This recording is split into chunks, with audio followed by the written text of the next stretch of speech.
மீன் கொண்டு வர அக்கா ஃப்ரெஷ்ஷாக மீன் எடுத்துகிட்டு வந்திருந்தாங்க. பாறை மீன் வந்து நாங்கள் வாங்கியிருந்தோம். ஃப்ரெண்டோட வீட்டுக்கு போகலான்னு இருந்தோம். அதனால் மீன் குழம்பும் வச்சு தான் எடுத்துகிட்டு போனோம். வெங்காயம், தக்காளி, தேங்காய் எல்லாம் நல்லா வதக்கி அரைச்சி அப்புறம் குடம்புளியும் சேர்த்து செஞ்சுருந்தோம். கொஞ்சம் மீன் தனியாக எடுத்து மசாலாலாம் தடவி ஃப்ரீசரில் வச்சாச்சு. பிரேக்ஃபாஸ்ட்டுக்கு ராகியில் புட்டு செஞ்சுருந்தோம். அதில் கருப்பு எள்ளு கொஞ்சம் சேர்த்துருக்கிறதுனால டார்க் கலரில் இருக்குது. சாப்பிட்டுலாம் முடிச்சுட்டு கிளம்புறதுக்கு ஒரு 11 மணி ஆயிடுச்சு. காலையில் எழுந்துக்கிறப்போ கிளைமேட் ரொம்பவே நல்லா இருந்தது. அப்புறம் போக போக கொஞ்சம் வெயில் அதிகமாச்சு.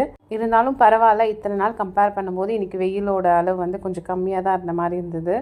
இந்த ஃப்ரெண்ட் வந்து என் கூட காலேஜில் படித்தாங்க. எங்களோட ஃப்ரெண்ட்ஷிப் வந்து கிட்டத்தட்ட 19 இயர்ஸ். இப்போ இந்த குழந்தைங்களுக்கு இருக்கிற பாண்ட் பார்க்கும்போது ரொம்பவே அழகாக இருக்குது. நான் எப்போ வீட்டுக்கு போனாலுமே ஆண்டி நல்லாவே சமைச்சு கொடுத்துருவாங்க. அதே மாதிரி இன்றைக்கும் நிறைய பண்ணியிருந்தாங்க.